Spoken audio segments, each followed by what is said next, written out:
오늘 28번째입니다. 엘리야는 딱 별칭이 불하고 예레미야는 눈물하고 연관짓는다면 엘리야는 불하고 떠오릅니다.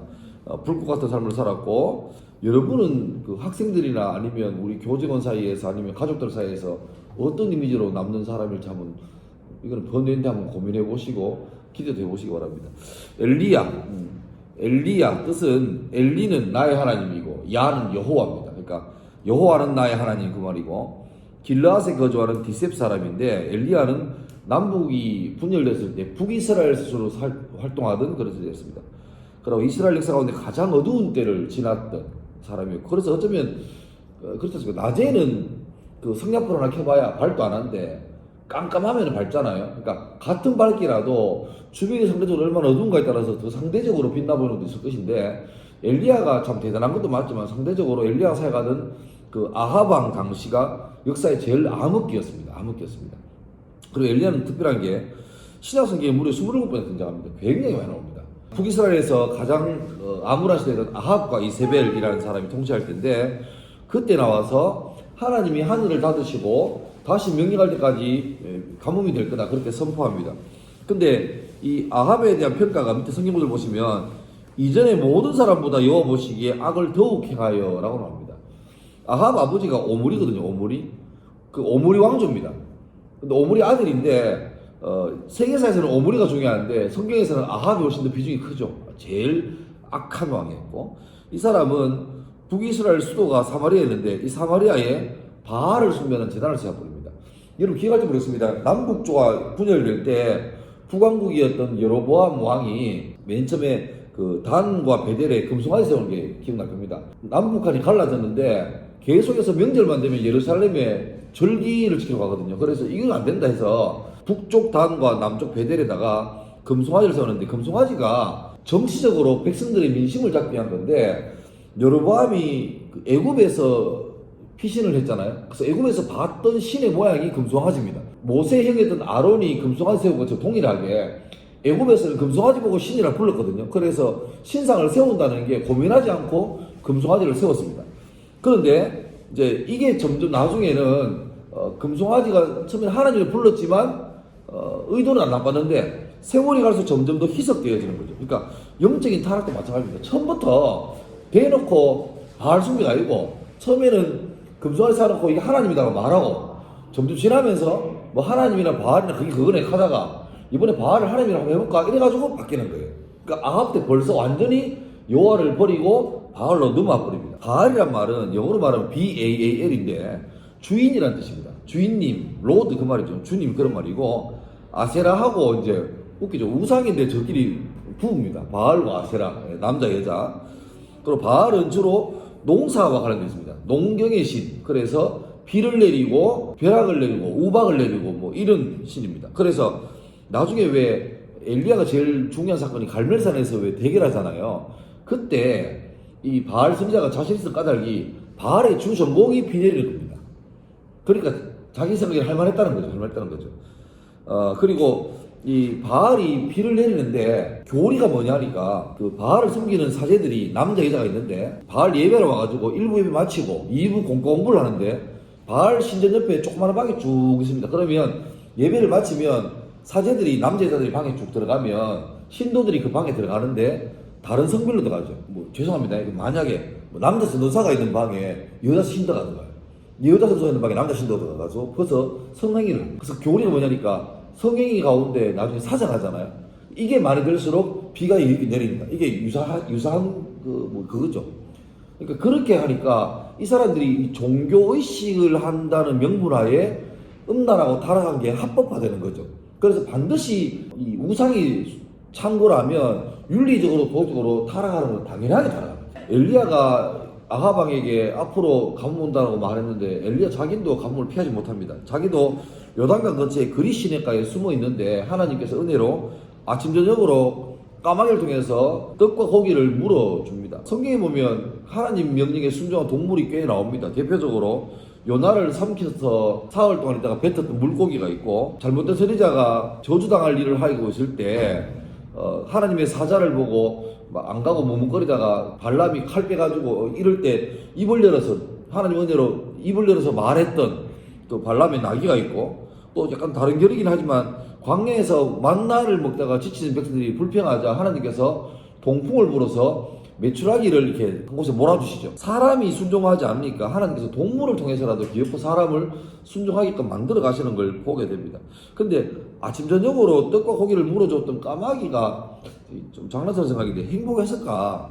자기도 배고픈데 자기도 지금 목구멍이 포도청인데 먹고 싶은데 못 먹잖아요. 근데 한편으로는 하나님께 쓰임받는 게 행복해서 그래서 지금도 교회에서 문학적인 표현으로 자기도 모르게 돕는 속기를 할 때 돕는 까마귀 그런 말 하잖아요. 마음에 감동이 올 때 지체하지 말고 순종하는 게 필요한 것 같아요. 그러니까 우리가 흔히 이제 교회에서 쓰는 좀 용어 중에 성령의 감동하심이란 말이 있거든요. 근데 이걸 잘못 해석하면 신비주의로 해석하면 기도할 때 막 음성이 들리고 얘야 뭐 해라. 근데 어지간한 사람들 보통 평생을 지내도 그런 경험을 하는 게 힘듭니다. 제 절친이 지금 캐나다에서 목회하는 친구인데 절친이 신대원 다니다가 휴학하고 DTS라는 그 훈련에 들어갔어요. 그래가지고 가끔씩 나올 때마다 저는 합동층 목사인데 합동층에서 듣지 못한 용어를 씁니다. 그러니까 제일 예수전에서 제일 많이 쓰는 게 하나님 음성 듣는다 이런 말 하거든요. 그 자기가 와가지고 같이 신학하다가 휴학해놓고 뭐 5번에 하나님 음성 들었다 그랬어. 나는 그 음성 들었다는 게 막 에코 내가지고 막 성목사사 이런 거잖아요. 그냥 물어봐. 도대체 뭐가 듣는 건데 하니까 알고 보니까 그 음성 듣는다는 게 뭐 신비롭게 된 게 아니고 그러니까 우리 마음에 주시는 은혜의 감동을 잘 캐치 순종하는 훈련이거든요. 그러니까 그 사람들이 이제 그 특화된 용어로 쓰는 거예요. 저는 개인적으로 저는 아주 어릴 때 하나님 음성을 들은 경험이 저는 개인이 있습니다. 그 저는 이거 인정해요. 근데 문제는 이걸 일반화시키면 안 됩니다. 음성 들은다 해가지고 에코는 소리 못 들으면 가져 이거 안 됩니다. 말기 암 걸려가지고 병원에서 안 된다 했는데 기적적으로 낫는 은혜가 있습니다. 근데 문제는 그걸 일반화하는 순간에 문제 생긴다는 거예요. 그러니까 우리는 아프면 병원 가서 약국 가서 치료받고 약 다 먹어야 됩니다. 물론 진료받을 때마다 약 먹을 때마다 주님 치료가 조속히 되길 바랍니다. 기도하는 마음으로 먹는 거죠. 그래서 잘못된 이단들은 믿음 없는 행위라고 정죄해요. 그걸 가지고 기도해야지. 왜 병원 가냐? 아닙니다. 하나님은 대부분 이성적인 상황 안에서 역사하시고 물론 우리가 인정할 거는 그 너머는 또 인정해야 됩니다. 근데 보통은 이성 안에서 하시는 거죠. 우리 마음을 움직인다는 게 대부분은 그냥 그런 마음이 들 때가 있습니다. 내가 오늘 이걸 하고 싶은데 이 사람이 하고 싶은데 들 때 있거든요. 그럼 거기에 지체하지 않고 순종해버리면 대부분 경우시라고 그게 하나님 음성에 순종하는 사람 맞아요. 그러니까 감동이 올 때.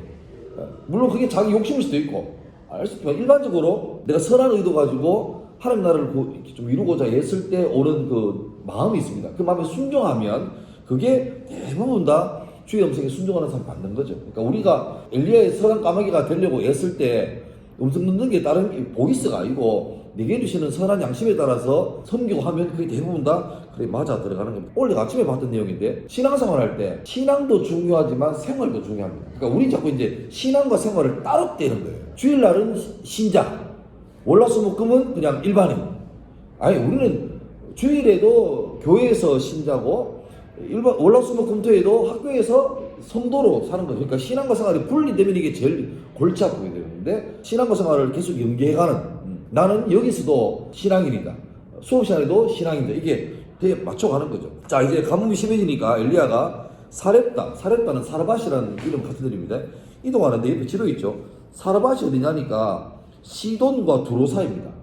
두로와 시돈은 이스라엘 북쪽에 있는 이방 도시인데 이 시돈이 바로 이세벨의 고향이죠. 그러니까 가뭄이 가장 심할 때 하나님께서 엘리야를 인도한 것이 이세벨의 친정 쪽으로 인도합니다. 그러니까 지금 아합과 이세벨은 엘리야 잡으려고 혈안되어 있는데 주님께서 어디로 피하게 했냐니까 저게 본거지 바로 옆으로 딱 보내시는 거예요. 등잔 밑에 두은 것처럼 거기서 키우시죠. 근데 갔을 때 그 나뭇가지를 줍는 과부에게 엘리야가 가서 굉장히 무례하게 말합니다. 처음 보는 여인한테 내가 지금 배가 고프니까 너 그걸로 내한테 먼저 좀 이렇게 음식을 해서 대접을 하면 좋겠다 이렇게 말하는데 그 여인이 뗄까 뭐다 하는 말이 사실은 내가 애 하나밖에 없는 애 하나 키우는 과부인데 먹을 게 다 떨어져 가지고 지금 요걸로 마지막 우리 미랑 마지막 해먹고 둘 다 이제 죽을 날 기다리려고 합니다. 그런 말은 보통 엘리야 보통 목사 같으면 미안하다 내가 다른 일 까먹어서 모르겠는데 엘리야가 그 말 들어도 약간 공감 못하는 것처럼 뭐 지금 됐고 빨리 내가 배고프니까 빨리 해내라 이런 말합니다. 근데 놀랍게 여인이 해줘요. 한편 생각에 뭐 이거 마저 먹고 죽을 건데 이거 안 먹고 죽거나 큰 차이 없겠죠. 근데 그렇게 해주시는데 하나님께서 엘리 통해서 그 과부집에, 애 하나밖에 없는 과부집에 가뭄이 다 지나도록 통에 가루하고 병에 기름, 다시 말하면 이 흉년 동안에 먹고 살 걱정 없게 주님께서 은혜를 베풀어 주시는 것이죠. 근데 얼마 후에 갑자기 과부집에 하나밖에 없는 아들이 병을 시름시름 앓더니만 죽어버립니다. 우리 보통 이제 기독교에서 무슨 일을 만나든지 만사형통하리라 하는데, 여러분 예수 믿어보니까 만사형통합니까 안 합니까? 안 합니다. 오히려 예수 믿는 것 때문에 더 시험, 일반인 같으면 시험 안 들 걸 우리도 시험 들잖아요. 양심의 가책도 많고 더 힘들어요. 그러니까 잘못 오해하면 무슨 만사형통 부적까지 생각하는데 그게 아니고, 예수 믿으면 똑같이 시험 당하는데 시험을 바라보는 입장이 달라지고 시험을 해결하는 그 세계관이 달라지는 거죠. 그리고 궁극적으로 하나님께서 우리를 돌보신다는 믿음이 있기 때문에 큰 의미에서 만사형통이지, 뭐 예수 믿으면 갑자기 기도하고 로또 사면 뭐 대쁘고 이거는 안 됩니다. 그러니까 그걸 바라고 오시는 분들은 잘못된 거죠. 근데 간혹 보시면 주로 이제 타종교, 특히 불교 쪽에 있다가 기독교로 개종하시는 분들이 이런 게 강하더라고요. 제 경험에 불교 오래 믿으시다가 기독교로 개종하셨는데 교회 들어오자마자 딱 서가지고 강대상 보고 합장을 합니다. 이라고 와가지고 이제 교회를 좀 오셨어요. 와가지고 설교 들으니까 좋거든. 그러니까 우리가 이제 그 스텝인 줄 알고 하는 말이, 내가 기가 막혀 두지 목사님 좀 만나오시더라고요. 그러니까 내가 처음에 못 알아듣는데 그게 뭐냐니까 담임 목사님. 그래서 이해하고 만나드리게 되는데, 하여튼 그런 분들은 굉장히 기복이 강해요. 그래서 쉽게 말하면 자기 생각할 때 기독교랑 불교 보니까 기독교가 센 것 같거든. 그러니까 불교 딱 손절하고 기독교 넘어와서 더 센 쪽으로 붙는 거죠. 근데 이분들은 굉장히 이제 감사하긴 한데 이런 위험이 있습니다. 뭐 하다가 잘 안 되잖아요. 그럼 다시 또 돌아갈 필요가 많아요. 그러니까 돌아가기 전에 빨리 복음을 심어줘야 됩니다. 그러니까 세계관을 바꿔줘야 되는 작업을 해야 됩니다. 구약에서 굉장히 놀라운 일이 벌어지는 거죠. 엘리야가 죽은 아들을 방에 놔두고 눕혀놓고 3번 그 위에 엎드려가지고, 쉽게 말하면 애 누워있는데 그 위에 올라타가지고 엎드린 채로 하나님이 이 아이의 혼을 돌아오게 해달라고 3번 기도합니다. 근데 하나님께서 그 기도를 들으시고 애를 다시 살려내요. 그러자 과부가 내가 이제야 당신이 진짜 하나님 사람인 줄 알겠다. 그동안에는 100%안 믿었을까 본데 이거 보고 믿어졌다 이렇게 말합니다. 참고로 예수님이 복음서에서 죽은 사람을 살린 기록이 3번 나옵니다. 백부장 야이로의 딸입니까? 하고 나인성 과부의 아들하고 나사로입니다. 근데 재밌는 게 보세요. 나인성 과부의 딸하고 아들하고 그 야이로의 그 아들은 아이입니다. 아이. 나사로는 어른이죠. 그 다음에 나인성 과부의 아들하고 나사로는 성별이 남자고 이건 여자죠. 그러니까 이 3건밖에 없지만 예수님이 케이스 바이 케이스가 아니고 예수님의 능력은 하나님이시기 때문에 모든 사람이 다 살 수 있다는 걸 보여주는 거죠. 자, 근데 이제 그 흉년이 이제 끝나갈 때 어떻게 하냐니까 드디어 엘리야가 다시 돌아가서 아합을 만나는데, 아합 만나기 전에 먼저 오바다를 먼저 만납니다. 이 오바다는 구약 선지서나 오바다랑 다른 사람입니다. 근데 오바다는 아합왕 바로 밑에서 왕궁 맡은, 지금으로 말하면 뭐 청와대 뭐 정책을 담당하는 그런 고위직인데, 이 사람이요 놀랍게도 개인적으로 선지자 100명을 후원하고 있습니다. 50명씩 따로 이렇게 피시시켜가지고 자기들이 그들의 먹을 거를 다 책임지는 거예요. 자기 상관은 역사상 최악의 빌런인데 바로 밑에 있는 사람이 충성스러운 신자예요. 그러니까 이게 가능할까 싶은데 가능하니까 나왔겠죠. 근데 재밌는 사실은 엘리야가 먼저 오바다를 먼저 만나는데 오바다가 힘들어합니다. 엘리야 보자마자. 왜냐니까 이 사람 만나면 자기 상관 아합한테 뭐 말해야 되는데 자기 상관이 너무 악하니까 골치 아프다 이렇게 되는 거죠. 어떻게 만나니까 아합왕이 오바다 불러가지고 너무 가뭄이 심하니까 이러다가 우리가 왕궁이 키우는 말과 노새가 다 굶어 죽겠다, 목말라 죽겠다. 그래서 빨리 우리가 다니면서 우물을 좀 찾자 해서 오바댜하고 아합왕이 따로 물 찾아 나섭니다. 근데 보세요. 왜 물이 없습니까? 우물이 마른 게 누구 때문입니까? 아합이 바알 섬기는 징계 아닙니까? 근데 그럼 회개를 해야 되는데 이 아합왕은 회개를 안 하고 물 찾자 해가 보내는 거예요. 그래서 그 찾는 오바댜를 엘리야가 만납니다. 아합이 나중에 엘리야를 만나는데 보자마자 하는 말이 이스라엘을 괴롭게 하는 자라고 말합니다. 엄밀히 말하면 이스라엘 괴롭게 하는 자는 엘리야가 아니라 아합이죠. 그러니까 아합이 얼마나 죄 속에 어리석은지 이 나라가 망해가는 이유를 자기 때문인데 그걸 못 깨닫고 늘 남에게 핑계대고 있습니다. 자, 거기서 3년 6개월간의 이제 가뭄을 종결할 예배 대결을 공개적으로 하는데, 이 예배 대결은 심하게 말하면 목숨을 건 서바이벌 월십입니다. 지금은 안 그렇잖아요. 제가 전에도 얘기한 것 같은데 사도행전 보면 아나니아와 삽비라가 하나님께 11절을 온전히 안 바치고 약간 삥쳤을 때 부부가 즉사해 버립니다. 그리고 오늘 갈멜산의 예배는 바알의 선지자하고 엘리야가 예배드리는데 두 부류 중에서 불을 내리지 못한, 다시 말하면 예배 성공하지 못한 그룹은요 목숨을 내놔야 돼요. 만약에 이런 예배가 지금도 들어진다면 야, 교회가 부흥되겠습니까? 망하겠습니까? 주일 예배 드린 다음에 목사님이 헌금 다 하고 기도할 때, 기도하기 전에 자, 이 중에서 11조 다 정지하시죠? 근데 아멘. 근데 동시에 한 30명이 즉사해 버리고 이래 버리면 그 교회가 부흥될까요? 망할까요? 망하겠죠. 근데 놀랍게도 사도행전 보면 아나니아 삽비라 죽어나가니까 예루살렘 교회가 더욱더 부흥했대요. 찐인 거죠. 어쩌면 우리가 요즘은 주님이 너무 은혜로우셔가지고 우리가 좀 11조 깨끗하게 안 하고 주일성도 깨끗하게 못 하고 때로 성도로서 제대로 못 살아도 좀 주님 봐주시는데, 문제는 봐준다고 우리가 이렇게 안내라고 생각하면 나중에 제대로 당합니다. 그러니까 늘 예배에 가더라도 경각심 가지고, 요즘 교회 사라진 것 중에 하나가 뭐냐니까 교회적으로 사라진 거는 징계입니다. 요새 교회 치료 안 합니다. 삐자 다른 교회 간다고 못 합니다. 개인적으로 뭐가 없어지냐니까 회개가 없어졌어요. 어지간하면 그냥 뭐 좋은 게 좋은 거 아닙니까 하고 지나가요. 우리 기도 생각해보세요. 주님께 요구하는 거 억수로. 그러니까 하나님 감사합니다. 근데 감사 내가 볼 때 그 같아요. 옛날 그 청첩장도 보낼 때 춘향 시절에 기체 의랑망 하시옵니까? 아래올 말씀은 다름이 아니라 그 앞에 말하는 인사말입니다. 형식으로 딱 해놓고 뭐 잘 계시죠? 해놓고 사실 5분 우리 결혼합니다. 이게 그러니까 우리 기도가 어쩌면 하나님 은혜를 감사합니다. 우리 이거는 그냥 기체 의랑망 하십니까 하고 뒤에 아래올 말씀은 다름이 아니라 지금 우리 애가 수능도 써야 되고 우리 남편 직장도 이것만 쫙 하는 거예요. 근데 기도는 청구서 내는 게 아니고 진짜 기도의 볼 취지를 보니까 하나님하고 관계입니다. 관계. 주님 잘 계시죠? 덕분에 감사합니다.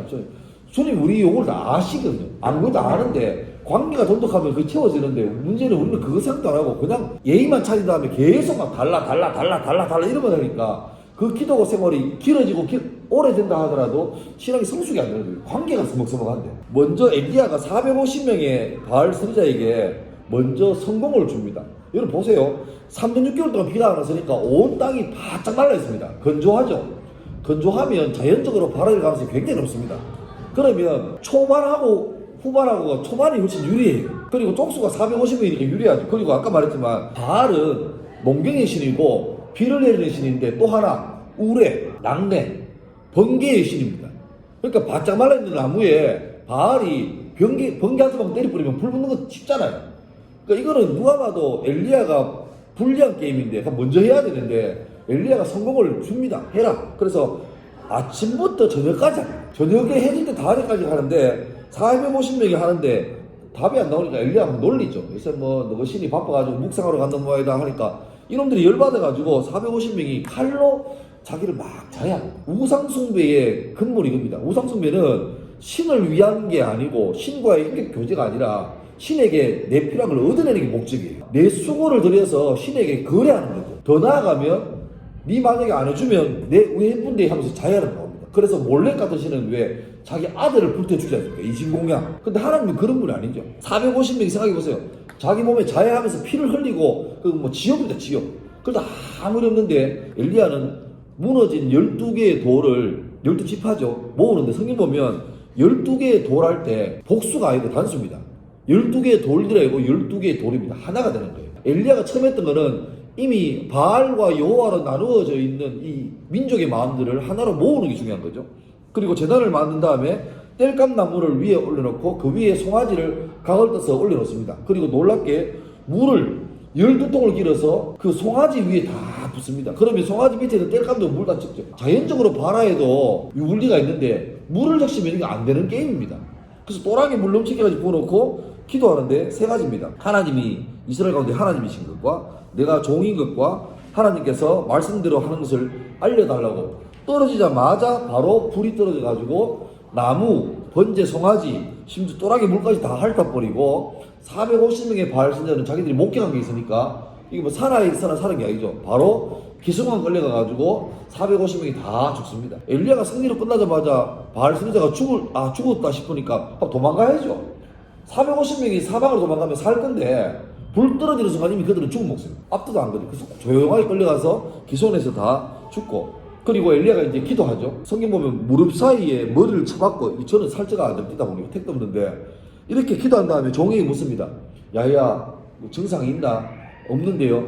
7번째 기도하니까 저 지중해 쪽에서 손바닥만한 구름이 뜬다 말 듣고 그걸 응답으로 받아요. 그리고 바로 밑에 있는 아합에게 가서 빨리 비가 오니까 이스라엘까지 빨리 가라. 갈멜에서 이스라엘까지 60km인데 성경 보면 비가 막 오기 시작합니다. 근데 놀랍게도 엘리야가 60km 거리를 아합의 마차 앞서 달립니다. 해석 가능한 건 첫 번째는 하나님이 은혜 줘가지고 달리기를 기가 막히게 능력을 줬다도 되지만, 또 하나는 3년 반 동안 말랐던 땅에 비가 폭우가 오니까 뻘밭이 된 거죠. 그러니까 아합의 마차가 못 나가는 거죠. 다 가능합니다. 이 대단한 승리 이후에 이세벨이 그 소식을 듣고 복귀를 품고 내가 내일까지 저 엘리야 모가지 않다면 내가 손에 장을 진다.